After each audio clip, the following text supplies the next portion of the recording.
እኔ መምህር ሐኪም ክንፈ ሩፋኤል ፈንታሁን እባላለሁ። የሰሎሞን መንደር የባህል ሕክምናና የምርምር ማዕከል ባለቤት ባለሙያ ነኝ። የተወለድኩት በባህር ዳር ዙሪያ ጉላጉልማ መድኃኔዓለም ገዳም በሚገኝበት ሰፈር ልዩ ስሙ ደብረ ዘቢጥ ወይም ደግሞ ዘቢጥ የሚባል ሰፈር ተወለድኩት። የተወለድኩበት ጊዜ ጳጉሜ 3 የሩፋኤል ዕለት ነው። እንዴት ነበር የልጅነት ጊዜው አስተዳደገው? እስኪ ወደ ኋላ ተመልሰን እናስታውሰው። ሕፃን እያለሁ ከ5 ዓመት እስከ 7 ዓመት ባለው እድሜ ውስጥ ነው ያለው ነው እንግዲህ እናቴን ያጣሁት ማለት ከዚህ ዓለም ያረፈችው ማለት ነው። ቤተ ክህነትም ትምህርት ምክንያት የሆኑት አያቶት ናቸው፣ ሴት አያቶት። ዘመናዊው ደግሞ ቀጥሏል። እስኪ ያን ነገር እያጣመሩ ከመጀመሪያው ከልጅነት ጀምሮ የሄዱበትን ሂደት ይንገሩን። አያቴ በእርግጥ ጎበዝ ነች፣ በጣም ተወደኝ ነበር እና ያኔ እንዳልጎዳ ነው እሷ እንዳልጎዳ እናቴ ከሞተች በኋላ ያደረገችው ምንድን ነው ቤተ ክርስቲያን ወስዳ የእመቤታችን ትልቋ ስላድኗለች እና ታብዬ ማለት ይችናል ደብር መጣ ትቀመጥ ብለን ነው። እኛም እንመጣለን ቦታ ስለሌለ ነው። እኛም እዚህ ነው የምንቀመጠው እና የምትፈልገው ነገር ሲኖር እሷን እየመጣ ጠይቅ እዚህ በኋላ ምናምን ብላ እመቤታችን አስተዋወቀችኝ እና እዛን ጊዜ ጀምሮ እኔ ያው እውነት ለመናገር እመቤታችንን ነው የስጋ እናት አድርጌ ያደግኩት። ማለት ያኔ እሷ ስላስተዋወቀችኝ በዛ ልክ ነው ያደግኩት። በኋላ ነው እያደግኩ ስሄድ ያው እንግዲህ የስጋ እናት መኖሩ እንትን ያስታወስኩት እና እመቤታችንም ሌላ ሰው ማርያም ጠብቂ እናቴ ምናምን ሲል እንደዚህ የኔ እናት ብቻ ስለሚመስለኝ በድንጋይ ሁሉ እስከ መማታት ተናድጄ እያለቀሱ ምናምን ይዤ እነግራታለሁ እና አይ ያውቀው ነው ያንተ ብቻ ናት ብላ አባብላ አሰደኛለች። እኔም ዝም ብላለሁ እና ዛን ጊዜ ጀምሮ ነው እንግዲህ የቤተ ክርስቲያን ፍቅር ያው ተጣብቆ ከህይወቴ ጋር ያደገው። እንደዛ በመሀል ከብት ጥበቃም ነበረ፣ በጥበቃ ነበር። እዛ እንደገና ደግሞ ጸጸት ያደረና ደግሞ ወደ ትምህርት ቤት ታስበለ እና እኔም መጀመሪያ ሕፃን እያለሁ ትምህርት ቤት ነበር፣ አስኳላ ትምህርት ቤት የዘመናዊ ትምህርት ቤት ነው። እዛ ጋር ላይ እና ሕፃን ሆኜም እዛ መምህሮቹ ይቆናጠጣሉ እና ሌሊት ተኝቼ አንተ ሌሊት አትንጋል ነበረ እንዳይነጋ ሌሊቱ ማለት ነው ትምህርት ቤት እንዳልሄድ እዛ ነበር። በኋላ እንደገና ካደኩ በኋላ ደግሞ ጸጽቶኝ ራሴው ደብተር በ30 ሳንቲም በ10 ሳንቲም ደግሞ እርሳስ ገዝቼ ነበረ ትምህርት ቤት የገባሁት። ከ1 እስከ 4 ሳላ ጉላጉልማ የሚባል ትምህርት ቤት ነው የተማርኩት። የቤተ ክህነት ተማሪ እያሉ 34 እንጀራ እሷን 34 እንጀራ ያስታውሱ። ጓደኛዬ ጋር ልመና ሄደን ተጋግሮ በጀርባ ተቀምጧል እንጀራ እና ሴትዮዋ ግን ያው አትቁም ተሜ አትቁም አለች ማለት ነው። ከዛ የኔ አብሬው የሄድኩት ትልቅ ተማሪ ነው፣ ተለቅ ያለ ነው እሱ አይቶታል እንጀራው እኔም አይቼዋለሁ የተጋገረ። ከዛ ዝም ብለን ቆምን አትቁሙ ምናምን አለች። ዙረ ዝም ብለን ቆመና ተማሪ ሲከፋ ፊቱን ዙሮ ነው የሚቆም በመሰረቱና ያው እኔ ቁልጭ ላለው ያንም እያየው ጓደኛዬ ግን በቃ ፊቱን ዙሮ በቃ ብሎ ቆመ። ለሶስተኛ ጊዜ መጣ። እንዴ ምጣድ እኮ እንጀራ እኮ አልተጋገረም፣ ምጣድ ሲጣድ በኋላ ትመጣላችሁ፣ አሁን ሂዱ እሺ ምናምን አለችና በቃ እንደ መግፋት አይነት ማለት ነው። በኋላ እኛም ተነስተን መንገዳችን ጀመርን። በኋላ ግን ጓደኛዬ ተናደደ በጣም ከፍ ያለ ነው ያው ተናደደና አሁን እንግዲህ እኔ ምልህ ታደርጋለሽ አለኝ። እሺ አልኩት። በኋላ በቃ ጋቢውን አስቀመጠ ፎጣውን። ከዛ እኔ ወርጄ እጄ ጠራታለሁ። እሷ አቤት ብላ ስትመጣ አንተ ሄደህ እንጀራውን ተሸክመ ሩጥ አለኝ። የልጅነት ነገር እሺ። እሱ ሄዶ በታች ሄዶ በቃ ጠራት። አንቺ ሴትዮ አቤት አለች። አጎትሽ ሞቷልና ቶሎ ድረሽ ተብለሻል። መልእክተኛው ደክሞት ዛፍ ስር ተቀምጧል። አጎትሽ ሞቷልና ቶሎ ድረሽ ተብለሻል፣ ሆበለ እያለች ወርዳ በቃ እየሮጠች ማለት ነው። ሮጠች። ከዛ በኋላ እኔ ዞር ብዬ እንጂ የቀለም ሻሽ ታውቃለህ? በቀለም ሻሽ ነው ተጋግሮ ተከምሮ የነበር። ያንን እስቼ ያገዛገዝ ዛሱ በጧ አገዘኝ። ወስደን ስንቆጥር ያው 34 እንጀራ ሆነ። ድምጣችን አጥፍተር ያችን እየበላን እየተማርን ቆየና መምህሩም ምን እንዴት ልመናማ ይሄዱ እነዚህ ልጆች ራብ እንዳይሞቱ ደግሞ አዲስ ናቸው ምናምን እያሉ መምህሩ በራዳ አለን ይዘን መጠን ነው እያለ አንድ ሳምንት በል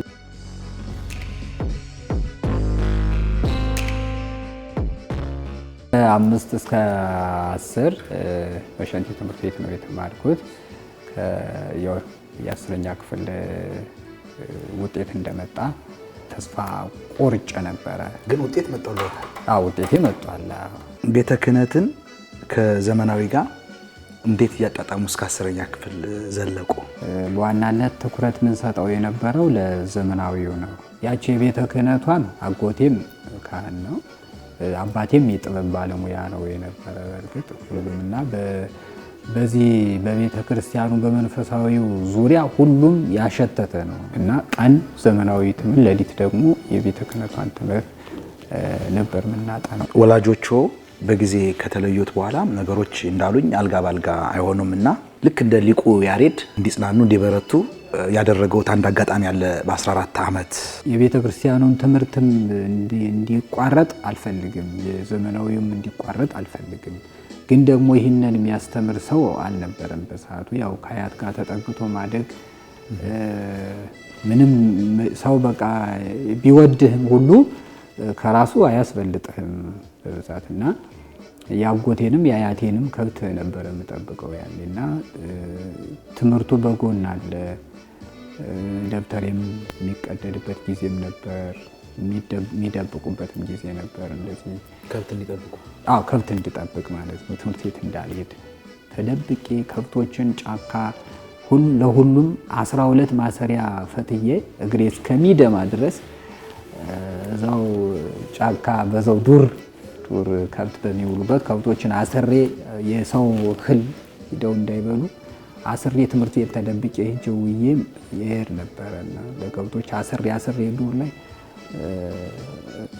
ሳር ሰጥቻቸው ይሄድ ነበር እና ይህ የትምህርት ፍላጎቱም ሁሉም እንዳይቀሩ ጣውረድ ነበረ እና ቀደም እንደነገርኩ ወላጅ እናት አባት የሌለው ሰው ውጣ ውረዱ ይበዛል ያልኩም ለዚህ ነበር እና ያ ነገር የተከሰተው እንግዲህ ከኛ ገዳም ወረድ ብሎ የሚገኝ የቆላ ሜዳ አለ፣ ቆላማ ሰፈር ሀገር አለ፣ ቀበሌ አለ እና እዛ ላይ ወንዝ አለች የምትሄድ ማለት ዝግዛት እየሰራች የምትሄድ አረገዲፋ ነው የምትባለው። ከጉላጉልማ መድኃኔዓለም ገዳም ከተራራው ስር ነው ያለችው፣ አሁንም ድረስ አለች እንግዲህ እና በዛ አካባቢ ሲሄድ ትዝ ይለኛል ሁሌም ማለት ነው። እና ትልቅ ድንጋይ አለ።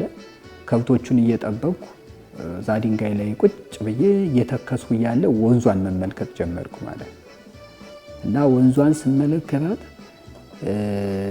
እንደዚህ ትሄድና ይመልሳታል፣ የሆነ ድንገግ ነገር ይመልሳታል። ከዛ ደግሞ ተመልሳ እንደዛ ትሄዳለች። ከዛ ያ ደግሞ ይመልሳታል፣ እዛ ተመልሳ ወደዚህ ትመጣለች። ከዛ ደግሞ ይመልሳታል፣ ተመልሳ ወደዛ ትሄዳለች እና ወንዟ ዝግዛግ እየሰራች ነው እንደዚህ የምትሄደው ወንዟ ማለት ነው። ያቺ ወንዝ ሄዳ መጨረሻ የት ነው የምትገባ ብዬ በአይኔም እያየሁ በህሊና እንትን ስል መጨረሻ ሄዳ የተሻለ አንሽላ የሚባል ወንዝ ነው የምትደበለቀው ማለት ነው። አዎ ገባር ወንዝ። ያ አንሽላ የሚባለው ወንዝ ደግሞ እንደገና እንደዛው ያቅሙን እንዲና እንዲህ እያለ የእሷን ያክል ዝግዛግ አይመጣ ሂዶ ደግሞ አንዳሳ የሚባል ትልቅ ወንዝ አለ፣ እዛ ይደበለቃል። አንዳሳ ደግሞ ሂዶ አባይ ነው የሚደበለቀው። እዛ አባይ ደግሞ ያው ሀገሪቱን ዞሮ ውቅያኖስ ነው ሂዶ የሚገባውና ያን ሳስብ እኔም ደግሞ በዚህ መከራ ውስጥ አልፌ የሆነ ትልቅ ቦታ እንደምደርስ በጣም ትልቅ ትምህርት ሆነችኝ እሱ። በዛም ስለው በዛም የዚህ የአብነት ትምህርቱም እንደማይቀር ዘመናዊ ትምህርቱም እንደማይቀር የሁሉ መከራ ግን እንደሚያልፍ እኔ ጠንካራ ከሆነ በአንዱ ስሞክር ባይሆንልኝ ደግሞ በሌላ ሞክሬ እንደሚሳካልኝ ምናምን ትልቅ ትምህርት ሆነኝ። በጣም ትልቅ መሰረቴ ናት ያቺ ወንዝ። ዘመናዊውም የቤተ ክህነቱን ትምህርት ቀጥሎ የአስኳላ ትምህርት 10ኛ ክፍል ላይ ውጤታማ ሆኑ። ከዛ በኋላ ምን አደረጉ? መደበቅ ነው እንግዲህ ውጤት አልመጣልኝም ብዬ ሌላ ስራ መስራት። ጓደኞች ሆኑ? ብዙ ጓደኞች በጣም የሚቆረቆሩ፣ በተለይ አያሌው መለሰ የሚባል ጓደኛ አለኝና በቃ አልቅሷል ሁሉ በውስጡ። ያው መለያየትም ስለሌለብን አብረን እየተጓዝን ስለነበርና እሱ በጣም ተላላ አይኔ አሳየኝ አላሳየም ግን አልመጣልኝም አላሳየሁትም። ሌላ ስራ አሰብኩና ሄድኩኝ ወደ አዲስ አበባ ማለት ነው። እና ያን ሌላውን ስራ እየሰራው ግን የቤተ ክርስቲያኑን ለማጠናከር ከዛ በኋላ ያው አዲስ አበባ ሲሄድ ያው አሁን ላይ ሊቀ ሊቃውንት መምህር አእምሮ ታከለ አሉና እሳቸው ተቀበሉኝ። ብዙ ምክር ሰጡኝ። ኮቸሮ በዚህ መልክ እናዘጋጃለን፣ ትምህርቱን ደግሞ በዚህ ተማሪ፣ የቤተ ክህነቱን ደግሞ እኔ ጋር ሆነ ማታ ማታ ያስተምራለሁ እንደዚህ ብሎ እሳቸው ጋር ጎን ለጎን በቃ አብዛኛውን ትልቁን የስራ ድርሻ እሳቸው ናቸው።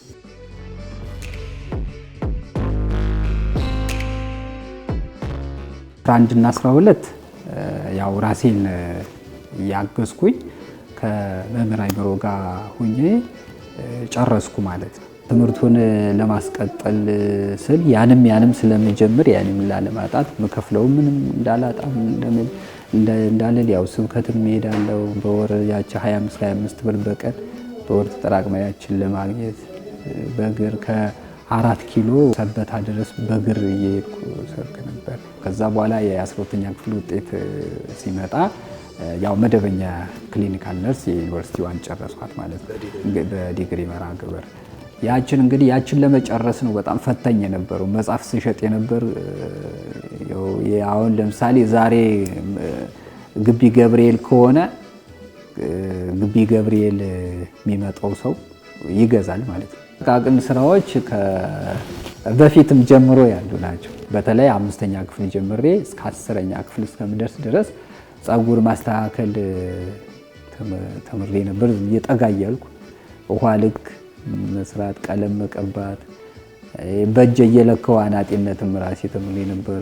መቃብር ቤት ቤተክርስቲያን የአንድ መነኩሴ አቃቢ ቤት ለመስራት የአናጢ ብር የምንከፍለው ስለሌለ ያው ራሳችን አናጢ ለመሆን እኔም ራሴ እንደ ለምን አልሞክርም ብዬ በክንዴ እየለካው ሰራው። ዘማናጢነት እንደዚህ እና ለትምህርቴ በጣም መሰረት ሆኖኛል። ቅድስት ሥላሴ መንፈሳዊ ኮሌጅ አዳር ማር ነበር። እኔ ቀን ላይ ደግሞ መጽሐፏን ማር ነበር። ለዚህ እውቀትን ፍለጋ በሄዱበት ጉዞ ዳቦ ቤትም ተቀጥረዋል። እየሰሩ እያለ በጣም እንቅልፍ ያስቸግረውታል። ምክንያቱም ቀን ተማሪ ስለሆኑ ሌላም ስራ ስለሚሰሩ እንደገና ደግሞ ማታ ዳቦ ቤት ተቀጥረው ስለሚሰሩ የገጠመውት ገጠመኝና ደግሞ አንድ ደግ ሰው አትታያቸው የሚባል ሰው ገጥመውታል። ያው እንቅልፍ ብዙ አልተኛውም እና ከ4 ኪሎ ወደ መገናኛ በመገናኛ አድርጋ መሳለሚያ ኮተቤ የምትሄድ 33 ቁጥር ባስ አለች። እሷ 33 ቁጥር ባስ በዛች ገብቼ እየተጓዝን እያለ ቀበና የሚባል አካባቢ አለ። እዛ ላይ ስፒድ ብሬከር አለ፣ ፍጥነት መቀነሻ። እዛ ላይ ባሷ እኔ እንደለም በቃ በጣም ከባድ የሆነ ሾው የሚያደርግ እንቅልፍ ይዞኝ ሄዷል። አልሰማም። ወንዝ ወስደው ቢቀጡኝም አልሰማም። በዛ እንቅልፍ በቃ ከዛ ባሷ ግርጭንጭ አለች ማለት ነው። እዛ ቀበና አካባቢ ላይ እዛ እኔ ብትትና ሰው ተቀምጧል እንደዚህና ፊት ለፊት አንድ ሽማግሌ ሰው እያሉ እዛ ላይ የእጅ ሰውዬውን ንቅ አድርጌ ያስቋጨው ማለት ነው። ባለ ሰው በቃ እሳቸው ደግሞ በስመ አብ ወወልድ ጻርጉስ መንፈስ ምናምን አሉ። ሰው እንዴት ሽማግሌው እንደዚህ ያደርጋል? በቃ መከረፍ አለበት፣ እዛው ያወርደታል ምናምን። እኔ ደግሞ ሰውየውን እጄ እንትን ያልኳቸው ዳቦ አረረ ብዬ በቃ ከእንቅልፌ አይምሮዬውን ዳቦ ስላለ በቃ ዳቦ አረረ ብዬ ዳቦ ፍሪጁ መስሎኝ እጄ የዛ መጋገሪያው መስሎኝ ሰውየውን እጄ ንቅ ያደረኳቸው ማለት ነው። ያሳዝናል፣ ባንድ በኩል ያሰቃል።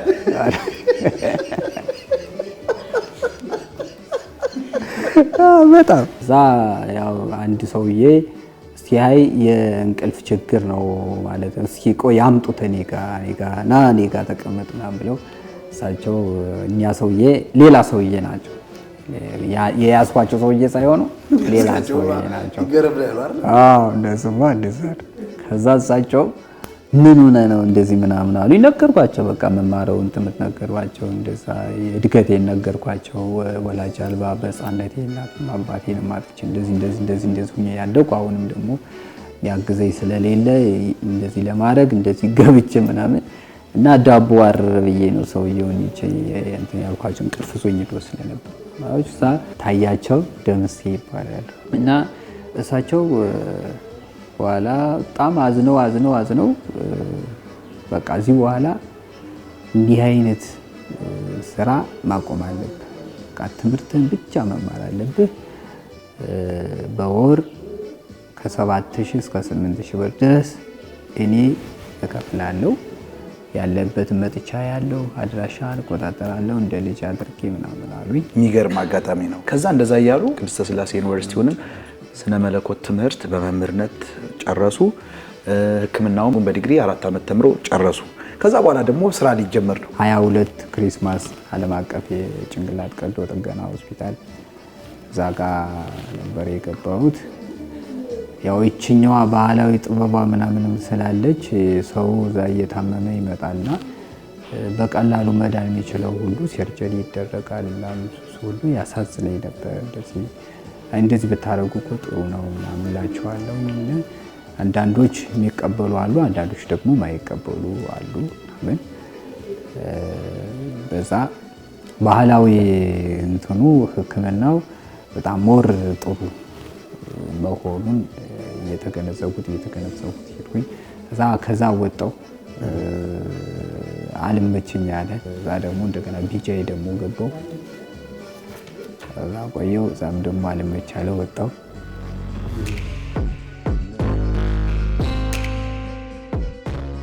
ለትምህርታዊ ጉብኝትም ይሁን እዚህ እውቀትን ፍለጋ የት ሀገር ተጉዘዋል? ትንሽ ጊዜ ቢሆኑም የተጓዝኩባቸው አንደኛ ጋሽ ታያቸው አውስትራሊያ ስለነበሩ አውስትራሊያ እሳቸው ወስደውኛል። ኢየሩሳሌምም ለጉብኝት ማለት በረከት ለማግኘት ኢየሩሳሌም ለጉዞ ሂደን በዛው ቀረችም እንደዚሁ ኢየሩሳሌም የተወሰነ ቆይቻለሁ። ጀርመንና ህንድ እንኳን በዚህ በባህሉ ጉዳይ ነው። አንድ ልጅ የውጭ ፈረንጅ ነበረች። እንደገና ደግሞ በለጠ የሚባል ወንድማችን ነበር፣ ነፍሱን ይማረው። እሱ እዛች ጋር አገናኝቶኝ ጀርመንና ህንድ በዚህ በባህሉ ዙሪያ ነው፣ በእጽዋቶች ዙሪያ ላይ ሂጅ እዛ ጋር የምፈልጋቸውን እውቀቶች፣ ትምህርቶች እንዳገኝ የሆነው ዛለ። እንደገና ደግሞ ናይጄሪያም ሂጄ ነበር። በእርግጥ ናይጄሪያ ከባድ ነው በጣም ባህላቸው እንትናቸው በጣም ከባድ ነው። የመናፍስታዊ ትስስራቸው በጣም ዳንጀር ነው በጣም። የምርምር ማዕከሉን ለመክፈት አታየዎት እንዲቀየሩ ነው አለ ወይ? የማንን ሀገርስ ለማንጸሪያነት ተጠቀሙበት? በማገዝ በኩል ሳይሆን ግን ራሴ በእይታ ለእኔ ጥንካሬ የሆነችኝ ሀገር ህንድ ናት እና እነሱን አይቼ እኔ አሁን የራሴን የሕክምና ማዕከል ከፍቶ መስራት ሐኪም ሆኖ ህዝቡን ማገልገል በዚህ ራስን ለመለወጥ ምናምን ያ አይሳካልኝም ብዬ ነው የማምነው። ግን አገራችን ደግሞ ለመድኃኒት የሚሆኑ እጽዋቶች ለማትከልም እየፈለክ እያጠራቀም ለመሸጥም በጣም ይመቻልና ያሰብሁት እሱን ነው። በተለይ ነጭ ባህር ዛፍ፣ ግራዋ እዛ ላይ በጣም ትልቅ አገልግሎት ነው ያለው ህንድ ላይ። እንዶድ እንደገና ደግሞ ይሄ ሜጭ ምንለው የአድዮ ዘር የሆነ ሜጭ፣ እነዚህ ሌላም አሉ። በቃ ብዙ የምድር እንቧይ ምናምን እዛ በጣም አላቸው። የጥንጁት ክትክታ እና ለተለያየ አገልግሎት ይውሉበታል። በተለይ ክትክታ ይሄ ፀጉራቸውንና ከለራቸውን በደንብ ቆንጆ እንዲያደርጋቸው ይጠቀሙበታል፣ ይታጠኑታል። ደቁሰው ምናምን ደግሞ ይቀቡታል ምናምን። እነዚህ በጣም ቆንጆ ያደርጋቸዋል። አብዛኛውን ግን ይሸጡታል እያዘጋጁ ማለት ነው። ስለዚህ እኔም አገሬ ላይ እንደዚህ ባተክል እየሸጡ ብዙ ገንዘብ አገኛለሁ። ሀገራችን ውስጥ የሚገዛኝ በጣም እዚህ ለማውቃቸው ሀገሮች ሲመጡ እሸጣለሁ፣ ትስስር እፈጥራለሁ ምናምን ብዬ አይምሮዬን በጣም ዝግጁ አደረኩት ማለት ነው። በመሰረቱ የባህል ሕክምና ባለሙያ ለመሆን ዘመናዊ መማር በጣም ወሳኝ ነው። በጣም ወሳኝ ነው። የእውቀቱ ይሄ እምቅ የጥበቡ የእውቀቱ ምንጭ ያለው ባህሉ ላይ ነው። ባህል ማለት በመሰረቱ ባህሪ ነው። በቃ አሁን የሰው ልጅ ሲወለድ ያለው ባህሪ ገና ማህፀን ውስጥ ሆኖ ያለው ስሪት ነው እንግዲህ ባህል የሚባለው እና ሰው ባህሉ ወደኋላ ሂዶ አጥንቶ ሲሄድ የሚያገኘው ባህል የመጀመሪያው ባህል እግዚአብሔር ነው የሚያገኝ ከእግዚአብሔር የመጣ ባህል ነው። እንግዲህ የስነ ባህሪ ነው የሰው ልጅ እንግዲህ ዓለም ሳይፈጠር በፊት እግዚአብሔር በራሱ ውስጥ የነበረው ስነ ባህሪ ዓለምን ሲፈጥር ተገልጾ የታየ ነውና ከመላእክት ጀምሮ እንደዚሁ ሰው እንግዲህ ሰው ተፈጠረ። ሰው ይናገራል፣ ያስባል፣ ያያል ምናምን ከየት መጣ ይሄ እይታ ባል እንግዲህ ከእግዚአብሔር ባህሪ የመጣ ነው። እይታው ምኑም አምሳለ እግዚአብሔር ስለሆነ ሰውና ባህል በጣም ጥልቅ ነው። ለዘመናዊ የአስኳላ ለሚባለው የትምህርት ሂደት በጣም እናት መሰረት መጋቢ የሆነ ባህላዊ እውቀት ነው። ይህ አሁን የሕክምና ማዕከል የአመሰራረት ታሪኩን ያስታውሱና። ባህር ዳር ቀበሌ 8 የማዳሳሽ ሰፈር ቤት ግቢ ውስጥ ትንሽ የላንድ ወር ተከራይቼ ያችን ዶርም ያው ትንሽ ጭቃ በጭቃ ነው። ዶክተር በቃሉ የነበረባት ግቢ ነች። እሱም እዛ ነው የነበረው። ዶክተር ጋር የተዋወቅ ነው ያኔ ነው። እዛች ግቢ ነው የተገናኘነው እና እዛች ቆየው ግቢው አልተዋት የነበረው። በኋላ ግን የነሱም መልካም ስብናቸው ምናምን አይምሮዬም እየተሰበሰበ መጣ። በየጠረፉ ስለሆነ ምዞር የነበረው ይህን ጥበቡን ለማዳበር የመመርመሪያዎችን በደንብ ለመማር ለማወቅ እንዲህ አባ ዘሚካኤል አባ ዘወንጌል ጋም እንዲሁ ያው ጎበዝ ናቸው ትልቅ ናቸው ስለሚባል እሳቸውም ጋር ብዙ ቦታ ዞር ነበርና ዙሬ እመጣለሁ። እዛች ተመቸችኝ። በኋላ ላይ እዛች ቤት ዶክተር በቃሉ ልጅ ማለት እሱን በማገም እዛ ሌሎችም እንደዛ እያለች አረች ነገር እየተስፋፋች ተርዶ ምናምን ብዬ ለማንኛውም መንገድ ላይም ሊሆን ይችላል ሰው ሊጠቁም ስለሚችል ምናምን ብዬ ፍቃድ አወጣው ማለት ነው። ከዛ ፍቃድ አወጣው። ሰው እየጨመረ ሄደ። የተሰማማ እኔም አይ በቃ ብሰደብም 2 ዓመት ነው ጠንቋይ ተብዬ ብሰደብም 2 ዓመት ነው። እዛ በኋላ ሲገባው ሰው ይተወኛል ብዬ ምድረገነት ጀመርኩ ማለት ነው። ምድረገነት እዛች ማሻሸ ቤት ተከራይቼ ጀመርኩ ማለት እንደዛ እየሆነች ከዛ ያኛው ጠበበን። ከዛ ሰማዕታት አካባቢ ቆየን። ከዛ አሁን እዚህ መጣን። የሰለሞን መንደር የሀገር በቀል የሕክምና ምርምር ማዕከል ሕክምናውንና ምርምሩን ሲያከናውን እንደው በዋነኝነት ምን ሳይንሳዊ ነገሮችን ይከተላል? አንደኛ ባለሙያዎች ነው። ባለሙያዎቹ ያው ዘመናዊ ባህላዊም ዘመናዊም የተማሩ ባህላዊ ስልህ ባህላዊ የተማሩ ማለት ቤተ ክህነት የተማሩ ማለት ናቸውና ባህላዊ እንግዲህ ርስት ያለው በጣም ትልቅ እውቀት ያለው ባህሪ ነው። የባህል ትምህርት ቤትና ባህላዊ ብለው እሱና የቤተ ክህነት የተማሩም ዘመናዊ የተማሩ ናቸው እና ያው እነዚህ የመመርመሪያ ቴስት ማድረጊያ አሁን ማዕድናትን ለመድኃኒት ስንፈልጋቸው ምን ያህል ፓወር ያላቸው ማዕድናቶች፣ የአፈር አይነቶች፣ ቆላማ፣ ደጋማዎች እነሱም ቴስት ማድረጊያ ማሽኖች አሉ። ቴስት እናደርጋቸው። ወርቅ ነክ የሆኑ ድንጋዮች አሉ።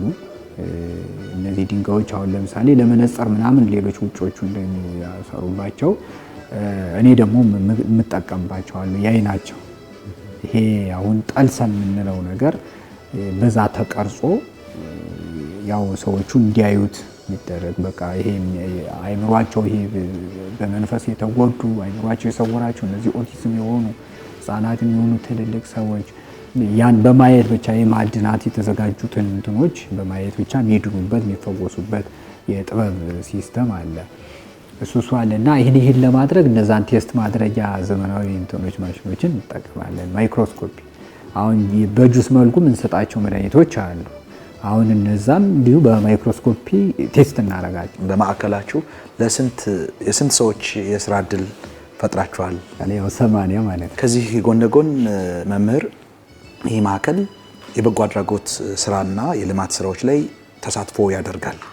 በዋነኝነት ምን ላይ ትኩረት አድርጋችሁ ነው የምትሳተፉት? ትኩረት የምናደርገው የአብነት ትምህርት ቤት ላይ። የአብነት ትምህርት ቤት ለኢትዮጵያ በጣም መሰረት፣ የደም ስር፣ የጀርባ አጥንት ነው።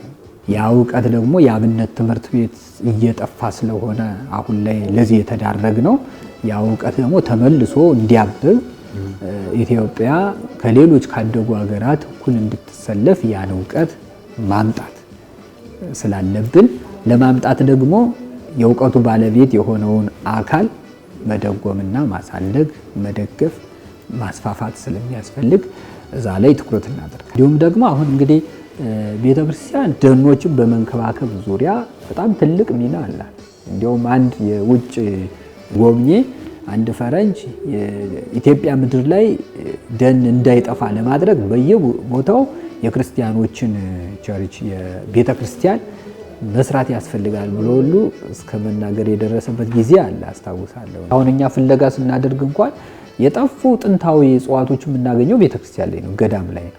ስለዚህ እነዚህን እጽዋቶች ለማግኘት ትውልዱም እንዲጠቀም ለማድረግ ቤተክርስቲያንን የግድ መንከባከብ፣ መጠበቅ፣ ለትውልድ ማስተላለፍ፣ ማስከበር ያስፈልጋል ማለት ነው። በሁለተኛ ደረጃ ደግሞ አቅመ ደካሞች አሉ የምናግዛቸው። አሁን ለምሳሌ የገና፣ የትንሣኤ፣ የዘመን መለወጫ፣ የመስቀል እዚህም አልፎ ደግሞ የጤና መድን መክፈል ላልቻሉ ወገኖች ሙስሊምም ይሁን ክርስቲያንም ይሁን ፕሮቴስታንትም ይሁን ሁሉም በቀበሌ ደረጃ የተመዘገበ በክፍለ ከተማ ደረጃ እውቅና ያላቸውን በሙሉ አገልግሎት እንሰጣለን።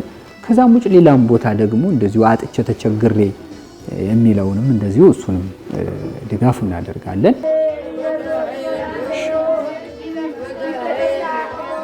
ከዚህ በተጨማሪ ትምህርት ላይም በሀገር በቀል እውቀት ላይ የተመሰረተ የአዳሪ ትምህርት ነገር የራስዎን አሻራ ለማሳረፍ እዚሁ ሰለሞን መንደር አካባቢ አለና ምንን ዓላማ አድርጎ ነው የተመሰረተው? ይቺ ትምህርት ቤት የተመሰረተችው ዓላማዋ እንግዲህ እነዚህ ህፃናት አሁን ላይ የሚገርምህ ከሰው ጋር አይገናኙም ማለት ሰው ጋር አይገናኙም ማለት ለአንድያው አይደለም፣ 20 ናቸው።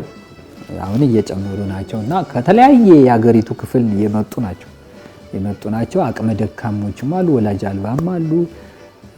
እንዲሁም ደግሞ ተተኪም ለሀገሪቱ ተተኪ እንዲሆኑ እና ዓላማው የትምህርት ቤቱ ዓላማ ምንድነው? ይህንን ጥንታዊ ጥበብ በደንብ እነሱ ደግሞ አስፍተው ህብረተሰቡን እንዲያገለግሉ ሀገሪቱን ከትልልቅ ታዳጊ ያደጉ ሀገራት ከምንላቸው ሀገራት እንድትሰለፍ እንዲያደርጉ፣ በአባቶች እግር እንዲተኩ፣ አሻንጉሊት እያዩ አሻንጉሊት የሆነ ጭንቅላት ይዘው እንዳያድጉ፣ የቴክኖሎጂ ባለሙያ እንዲሆኑ ዘመናዊውም የባህላዊውም ግዙንም የተለያየ ቋንቋም ነው እንግዲህ የጀመርንላቸው እየተማሩ ያሉት። እንዴት ናችሁ? ደህና ናችሁ? ትምህርት ጥሩ ነው? መልካም። እንዴት ናችሁ?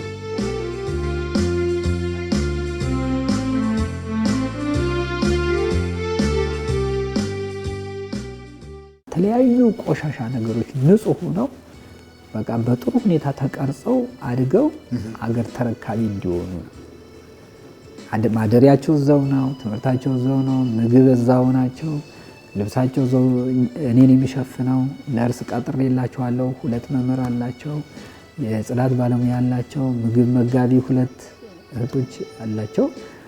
በቃ ያው ዩኒቨርሲቲ በለው። የባከነ ጊዜ አለኝ ብለው ያስባሉ? ውጤታማ ጊዜ የምለው ውጤት ማገኝበትን ጊዜ ነው እንጂ ለፍቼ ውጤት ካላገኘውበት ጊዜውን አልመዘግብም። እንደ ባከነ ጊዜ ነው ቆጥረው እንደ ባከነ ጊዜው ቆጥረዋለሁ። የዛ በተረፈ ግን ከመጀመሪያ ጀምሮ እኔ አጀንዳ አለኝ ማለት ለምሳሌ ከሳምንት እስከ ሳምንት ራሴን መቆጣጠርበት እኔና የነሳ አባቴ ብቻ ካስፈለገ የሚያዩት አጀንዳ አለች።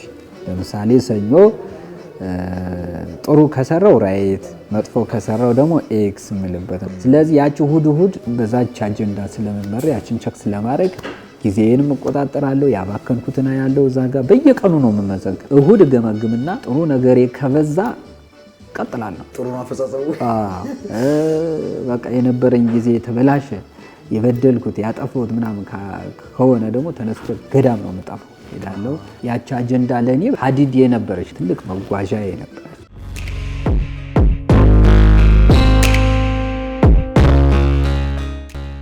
ባህር ዳር ከተማ በቅርብ አይተዋት ያውቃል?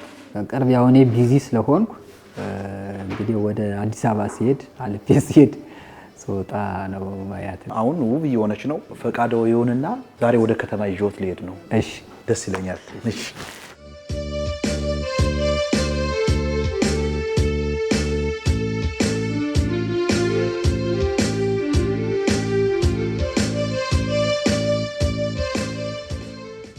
እንደዚህ በእግሬ እየተንቀሳቀሱ አይቼው አላውቅም።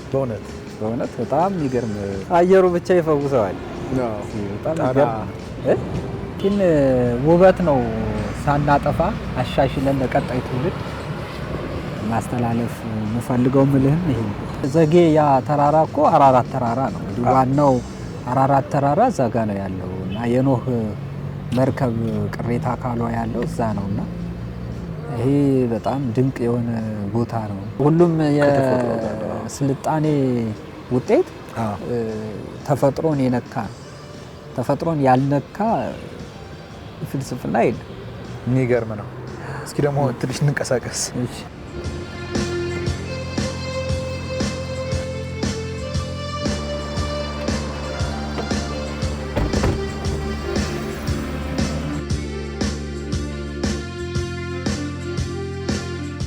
ተመልካቾቻችን እንግዲህ መምህር ሐኪም ክንፈ ሩፋኤል ፈንታሁን እዚህ እጃቸው ስመጣ የት እንደምወስዳቸው አላወቁም። የተወሰነ ቦታ ስናይ ቆይተናል።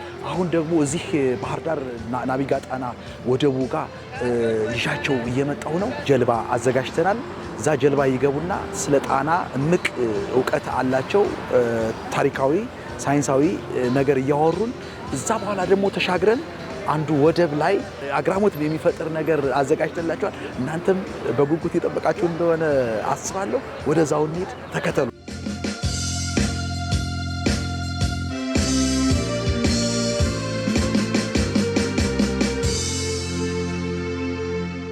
ስለ ጣና እስኪ የሆነ ነገር ይበሉኝ። ምን ይሰማዎታል ጣና ላይ እንደዚህ ስንሰማ?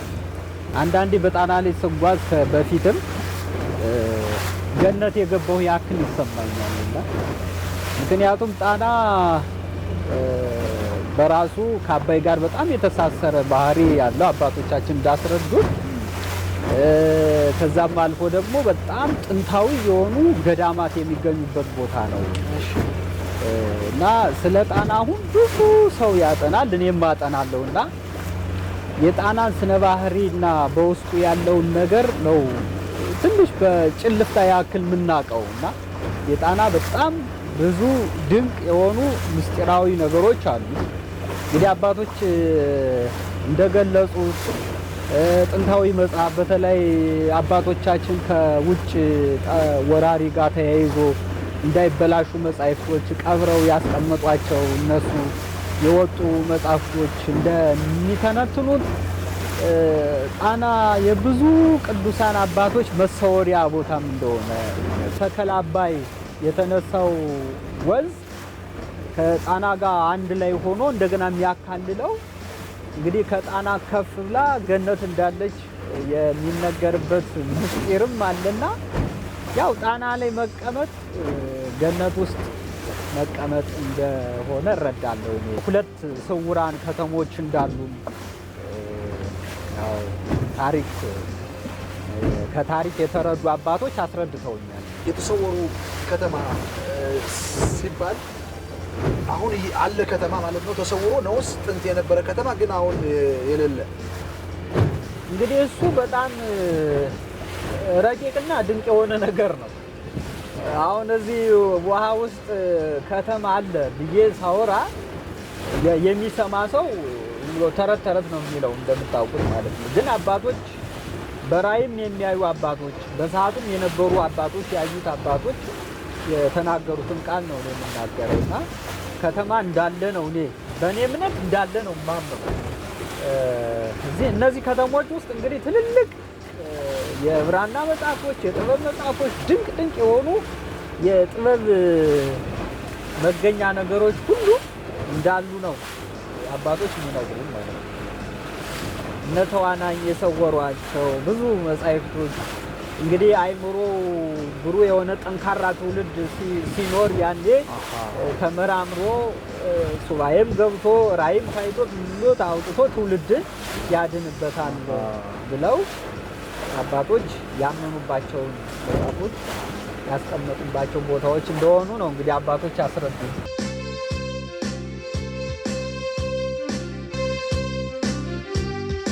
የተወደዳችሁ ተመልካቾቻችን እንግዲህ አባን መምህር እንግዲህ በተለያየ ሁኔታ ከተማ ላይ ከዛ በኋላ ደግሞ ጀልባውን ድንገት ሳቀርብላችሁ የተሰማቸውን የፊታቸውን ገጽታ አይታችኋል። አሁን ደግሞ እዚህ ወደቡ ጋር እየደረሰ ነው። ጣና ካላት ወደቦች መካከል እዛ እየደረሰ ነው። ከዛ ላይ የሚሆነውን እናያለን። የተለያየ ነገር ግርምት የሚፈጥር ነገር ይከሰታል ብለን እናስባለን። አብራችሁን ቆዩ።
የተወደዳችሁ ተመልካቾቻችን እንግዲህ ከመምህር ሐኪም ክንፈ ሩፋኤል ፈንታሁን ጋር ዛሬ ከቤተሰብ መሃል የቤተሰብ ጨዋታ እዚያው ከሚሰሩበት አካባቢ እና የተለያዩ ቦታዎች ላይ ቆይታ አደረግነ። አሁን ደግሞ እሳቸው ባላሰቡት ሁኔታ እዚህ ጋር ቤተሰቡ ሰብሰብ ባለበት ላይ ይዘናቸው መጠናል። ግርምት በሚፈጥር ሁኔታ እዚህ ብዙ ሰዎች ተገኝተዋል። የቤተሰብ ጨዋታ ቆይታችን ይቀጥላል። አብራችሁ ቆዩ። እግዚአብሔር በፈቀደው መሰረት በእሳቸው አማካኝነት ለሚገኘው ድህነት ያንን እግዚአብሔርን ለማስታወስ ከዚህ ድህነት ተጠቃሚዎች የሆነ ሁሉ የእግዚአብሔርን ቸርነት ለማድነቅ እሳቸውንም ለማበረታታት ለማጽናናት ነው የተሰበሰብነውና ይህንን ታላቅ ስብሰባ ጉባኤ እግዚአብሔር ይባርክልን። እሳቸውም ጤናቸውን ሰጥቶ ወደዚህ መጥተው እግዚአብሔርን ለምነው እሳቸውንም በጸሎት ባላቸው ሙያ ባላቸው ስጦታ የሚያበረክቱትም ሁሉ እግዚአብሔር እንዲቀበልልን እናንተንም ወገኖቻቸውን ቤተሰባቸውን መንፈሳውያን ሁላችሁን እግዚአብሔር ይባርካልን። በጣም አሞኝ መቀመጥ አልችልም። ከተቀመጥኩ በኋላ መነሳት አልችልም። በጣም አሞኝ ነው ወደዚህ ተቋም የመጣሁ። ከዛ አባ ጋር ተገናኘው። ሌላ ቦታ ሕክምናም ብዙ ረጅም ጊዜ እንትን ብያለሁ እና መፍትሄ የለውም ጤነኛ ነሽ ነው የሚሉኝ። እኔ ግን ውስጤ እየተጎዳ ልጆች አሉ፣ ልጆችን መንከባከብ ራሱ አልችልም ነበር። እንደ ልቤ ተሯሩጬ እንትን አልላቸውም። አቅቶኝ እያለ ነው ከዚህ ሰው ነው ይዞኝ የመጣ። ከዛ በኋላ አባ መድኃኒት ጀመሩልኝና የ10 ቀን መድኃኒት እንደወሰድኩኝ በ11ኛው ቀን ስመጣ በጣም ጤነኛ ሁኜ ነው ወደዚህ ተቋም ተመልሼ የመጣሁ። ለውጥ የሚያየው ወዲያው በ11ኛ ቀን ስመጣ ለውጥ እንዳየሁ ነገርኳቸው እና አሁንም ጤናዬን እሳቸው እየተከታተልኩ አልሐምዱሊላህ ደህና ነኝ። የምንተዋወቀው ከሳቸው ጋር በአጋጣሚ ሆኖ የኔ ህፃን ልጅ ይታመማል። መሄድበትና ምደርስበት አጣው። በወቅቱ የኔ ወንድም ነበረ። ወንድሜ ሄድና እስኪ እና አባን ጠይቃቸው ብሎ ሲነግረኝ ብድግ አሉና እሳቸው በጥበባቸው እግዚአብሔር ይመስገን ያላቸውን ነገር ከሳቸው ማረም እና መድኃኒቷን ይዘው መጡና ጸሎት አድርገው ያችን መድኃኒት ከሰጡት በኋላ ልጄ እንቅልፉን ተኝቶ አደረልኝ። ከዚያን ጊዜ ጀምሮ በጣም ጥብቅ ግንኙነት አለ። የወለዱኝ እዚህ እናንተ ፊት እንድቆም ያደረጉኝ ቃል የለኝም። ምናልባት ከዚህ ከተሰበሰበው ሰው ቁጥር ሰው ነው እኔን የማያውቅ እዛ ቦታ ለኔ በተደረገልኝ ማለት ነው። እግዚአብሔር ከሰው ሁሉ መርጦ ባህር ዳር ከተማ ላይ እሳቸውን የሰጠን የድንግል ማርያም ልጅ ጌታ ኢየሱስ ክርስቶስ ይክበር ይመስገን። ይሄን ነው እኔ ማለት የምፈልግ እና አባ ማዳን ሳይሆን ወልደው እንደገና ለዚህ ምድር እኔን አበርክተዋል። ይሄንን ብል ደግሞ ሲያንስባቸው የእውነት ክብሩ ሁሉ ለድንግል ማርያም ልጅ እኔ ቃል የለኝም የአባን ነገር ለመናገር ማለት ነው። የመጣሁት ከስማዳ ነው። ለሕክምና ነበር የመጣሁት። ለሕክምና ሪፈር ተጥፎልኝ ይዤ ስመጣ ፈለገ ሕይወት ወሰድኩት ልጄን ማለት ነው። ፈለገ ሕይወት ስወስደው አቅሜም አልፈቀደም። የጠየቁ ነርቭ ነው አሉ። ከዛ የያዝኩት ብርም አቅሜም አልፈቀደውም ነበር። ከዛ ሰዎች ለእንክስ ከዚህ ሰው እንውሰድ ብለው አመጡ። ብርም ራሱ አልከፈልኩም ፋሲካ ላይ ማለት ነው። ከዛ በኋላ ስደውሉልኝ ብቻሳድ ለበዓል ሙያ አባ ናቸው ዶሮ የሚሰጡት። አባ መድኃኒት ብቻ መስሎኝ ለካ ድሃም የተራበንም ያበላሉ ያጠጣሉ እንደ ብዬ ውስጤን በቃ ተሰማኝ። ከዛ በኋላ ማክሰኞ ቀን የፋሲካ ማክሰኞ ቀን ስሄድ እንደ መልእክታን በር ላይ ቁጭ ብለው አገኘኋቸው። ጥበቃ በር ላይ ማለት ነው። አባ እኔ ደግሞ ሕክምና መስሎኛል የሚያስተናግዱት ለካ ለተራበም ያበላሉ ያጠጣሉ እንደ ብዬ ጎንበስ ብዬ ሰግቼ አይ መጀመሪያ ራስሽን ጠብቂ እስቲ መጀመሪያ በወረቀት ጥፈሽ ያሳብሽን ንገሪ፣ አረጋጊ፣ ተረጋጊ። ልጁን ለማሳከም ሳይሆን ራስሽን መንገድ ላይ ወደቅሽ፣ እስቲ መጀመሪያ ተረጋጊ አሉ። ተጠቅቼ ያለውባቸው ሰዎች ተፈናቃይ ናቸው። እንኳን እኔን ሊያበሉ ሊያጠጡኝ ቀርቶ ለራሳቸው እርዳታ ይፈልጋሉ። ከዛ ከፋሲካ ሰዓት ጀምረው የቤት ኪራይ ይከፍሉልኛል። ቀለቤን አስበው በእነሱ በቃ ሙሉ ምንም ነገር የለኝም። አባ ናቸው። ልጅም ቢብሎይ በጸበልም በሕክምናም በምንም ታግዬ ነበረ፣ አልተሳካልኝም። ተባበሩት የባህል ሕክምና አባይ ማዶ ለምን ሄደሽ አትታከሚም ተብዬ ሰው ሲነግረኝ ከዛ መጥቼ ከአባ ጋር ተዋውቄ ያለምንም ገንዘብ ክፍያ ያለምንም ያደረኩት ነገር የለም። ጉዳይን ተናግሬ ተመርምሬ ሕክምናዬን በአግባቡ ወስጄ ሰላምና አባ በነሱ በመተባበር እኔንም በማጽናናት አባታችንም በማከም እግዚአብሔር የተመሰገነ ይሁን። የ11 ወር ልጅ አሁን አድርሼ ወልጄ መጥቻለሁኝ። እግዚአብሔር የተመሰገነ ይሁን። 17 ዓመት በመብላይ ነበርኩኝ። ከፍተኛ የጨጓራ ችግር፣ የአንጀት ችግር፣ የጭንቅላት በሽታ፣ የልብ ኬዝ፣ በእነዚህ ሁላ ነገሮች እየተሰቃየው ነው የምኖር ነበር። አምና ታኅሳስ ወር ነው አስቀምጠውኝ ምግቤን ሸፍነው ከቤታቸው አስቀምጠው የዋልኩ እዛው ላይ እስካሁን ድረስ እየታከምሁኝ ከበሽታዬ ድኛለሁ። ልጄ ቁሞ አይሄድልኝም ነበር። ሁሌ አዝዬ ሁሌ ታቅፌ ነው የምኖረው። ዛሬ ግን እግዚአብሔር ይመስገን ቁሞ ይሄድልኛል። አሁን ትንሽ እያወራልኝ ነው። እኔ አባን ውለታ ምን ብዬ እንደምገልጠው ራሴ እንጃ ይከብደኛል። እኔ የጎዳና ኑሮ የምኖር ያህል ነበር የሚሰማኝ። ትዳር እንደ ሰው ቁሜ መሄድ አይመስለኝም ነበር። በጣም ይከፋኝ ነበረ። ግን አሁን ዳግም ተወልጄ በጣም ደስ ብሎ ደስተኛ ሁኜ እየኖርኩኝ ነው እና አባ ሺህ ዓመት ያኑሩልኝ። አባቴን በጣም ወዳችኋለሁ፣ አመሰግናችኋለሁ። ዘላለም ኑሩልኝ አባ። ከኔ ጋር መስራት አለብህ ይሉኛል እና እኔ አላቅም የነሱን ጥበባቸውን በጣም እሺ እያልሁ ብዙ ጊዜ ነው የፈጀብኝ። ከእሳቸው ጋር ከ1 ዓመት በላይ ነው አሁን እውነት ለመናገር እየሰራን ያለን። በቅርብ ነው ሙሉ 24 ሰዓት አሁን ማገልገል የጀመሩት። ምክንያቱም ጥበባቸው ሲገባኝ የነሱ ጥበብ ረቂቅ ነው። እውነት ለመናገር በአይን አይታይም። የሚሰሩት በጣም የሚገርም ነው። እውነቴን ለመናገር ማሽናቸው ከማሽን ተነስታቸው ብታዩት እኔ ይህን ያክል 11 ዓመት በላይ ስራ ሰርቻለሁ በሕክምና በዘመናዊ። ነገር ግን 1 ዓመት ከ6 ወር ይሆናል በትንሹ እነሱ ያዩትንና 11 ዓመት የሰራሁትን ጊዜን እኔ የእውነት ማማረርበት ጊዜ ነው። 11 ዓመት ምንም ሰራሁ ብዬ አላስብሁም። ከሳቸው ጋር ሁኜ የሰሩት ስራ ግን ለአእምሮዬ እረፍት ለህሊና እርካታ ሰጥቶኝ 24 ሰዓት ከሳቸው ጋር ሁኜ ማገልገል እፈልጋለሁ ብዬ ጠይቄ እሳቸው ጋር ተነጋግረን 24 ሰዓት አሁንም እየሰራው እገኛለሁ። እኔ ባህር ዳር ከተማ ሯጩኜ ብዙ ዓመት አገልግያለሁ። ብዙ ህዝብ የሚያውቀኝ በዛ ነው። ከብዙ መንገድ ተሰናክዬ በጤና እንድቆም ያደረጉኝ አባ ለዚህ ያበቁኝ ከመንገድ ዳር ወጥቼ እንደማያቸው ጓደኞቼ ሳልሆን እግዚአብሔር በእድሜ በጤና ያቆየዎት። ሕክምና ላይ ሆስፒታል ላይ ሄደው መታከሚያ ብር ሲያጡ የመጨረሻ አማራጫቸው ወደ እነዚህ ሰው እየሄደው ነው የሚታከሙ። ያለው ከፍሎ የተወሰነ ከፍሎ ይታከማል። የሌለው ግን በነፃ ሄዶ የሚታከመው እዛ ቦታ ነው። አባ ሀያታቸውን አላህ ረጅም ያድርግልኝ፣ እድሜ ይስጥልኝ። አባታችን በእውነት በዚህ ዘመን እንቁ ወርቅ ናቸው። የወደቅነውን የሚያነሱ የተቸገርነውን የሚያበሉ እኔ ምን ብዬ መግለጽ እንደሚገባኝም ቃላት ያጥረኛል። በዚህ ጨለማ በሆነበት ዘመን ለኛ እነሱ እጥፍ እጥፍ ወርቅና እንቁዋችን ናቸው። አሁንም እድሜ ማቱሳላን ይስጥልን መድኃኔዓለም ክርስቶስ።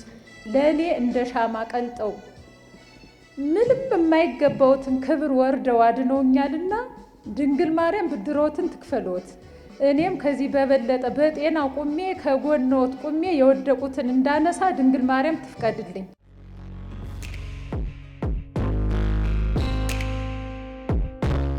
በትምህርት ህይወታቸውም ሁሉ በሁለት መንገድ የተሳለ ስለት ናቸው፣ የተሳለ ሰይፍ።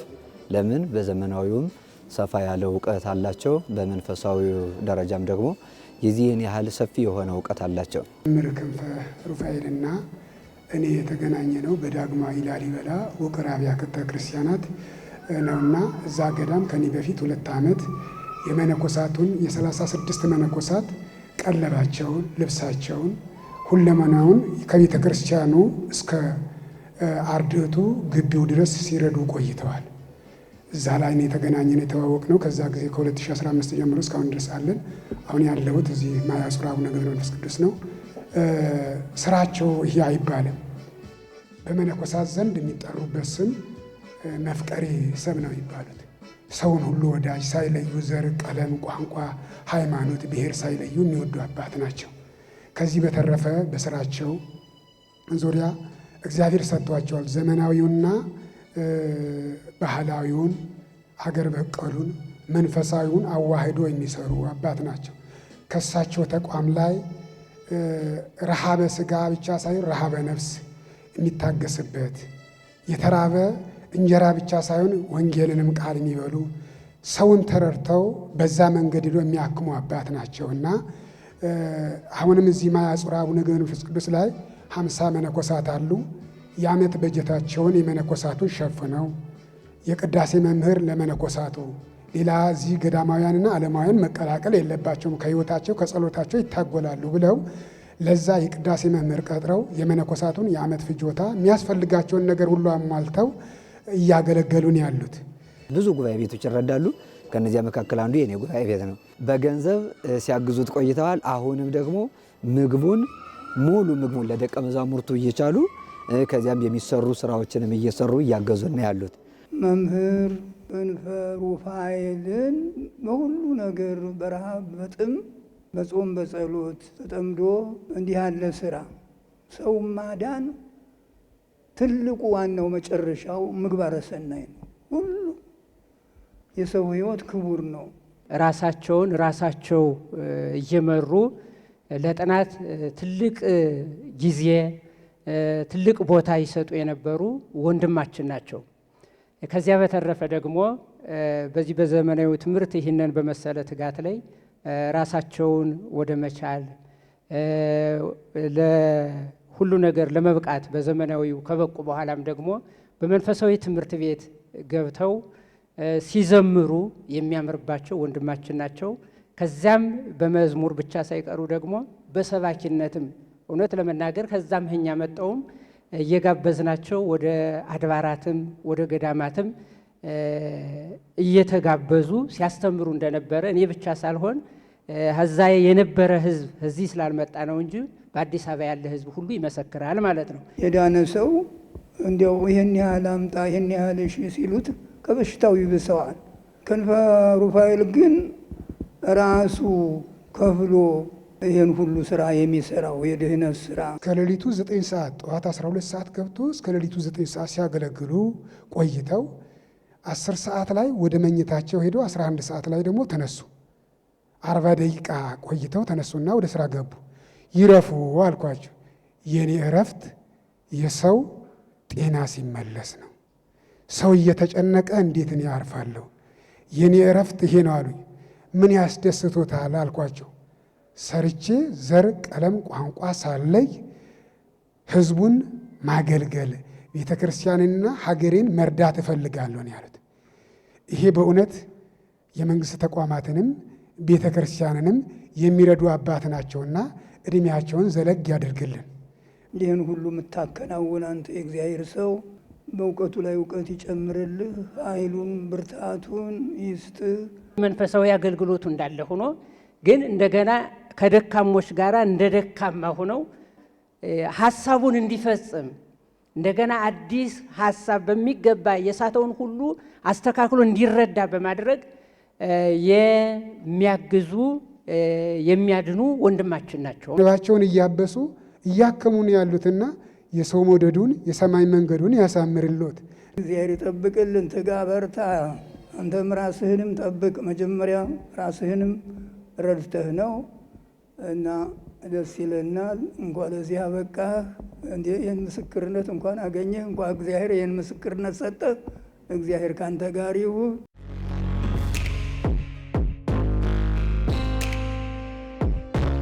ትንሽ ወንድሜ ቢሆንም አባቴ ነው የምላቸው። ስለ ሁሉም ነገር ለህብረተሰቡ ስለሚያደርጉት ነገር ከልብ ያመሰግናለሁ። ያሰቡትን ኢትዮጵያን ከፍ የማድረግ የሚፈልጓትን ኢትዮጵያ እውን እንዲያደርጉ ፈጣሪ እድሜ ከጤና ይስጥዎት። ደስታችንን ለመግለጽ ይህንን በክፍለ ከተማ ውስጥ አበርክተናል። እግዚአብሔር ይስጥልን።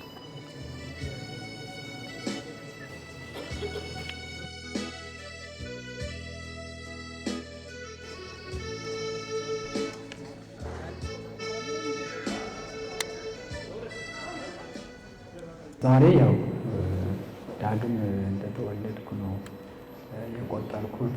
ሁሉም በፊት ለዚህ መልካም ነገር ከመጀመሪያም ያነሳሳኝ የሚያሳስበኝ እግዚአብሔርን አመሰግናለሁ። ለዚህ ተሰባስባችሁ እዚህ ደግሞ አገኛችኋለሁ ብዬ አላሰብኩም ነበር። ገርሞኛል። እንዲህ እግዚአብሔር ይባርካችሁ። በጣም ልዩ ቀን ነው። ለቀጣይ ኢትዮጵያ ከአደጉት ሀገሮች በላይ እንድታድግ አይደለም ስራዬን እኔ ደሜን ሰጥቼ ለመስራት ያው ተዘጋጅቻለሁ። ለማድረግ ትልቅ ምኞት አለኝ።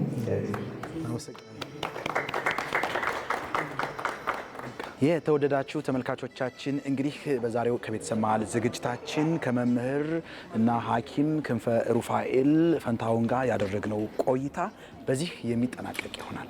ሳምንት በተመሳሳይ በሌላ ዝግጅት የምንገናኝ ይሆናል። እስከ ሳምንት ቸር ይግጠመን።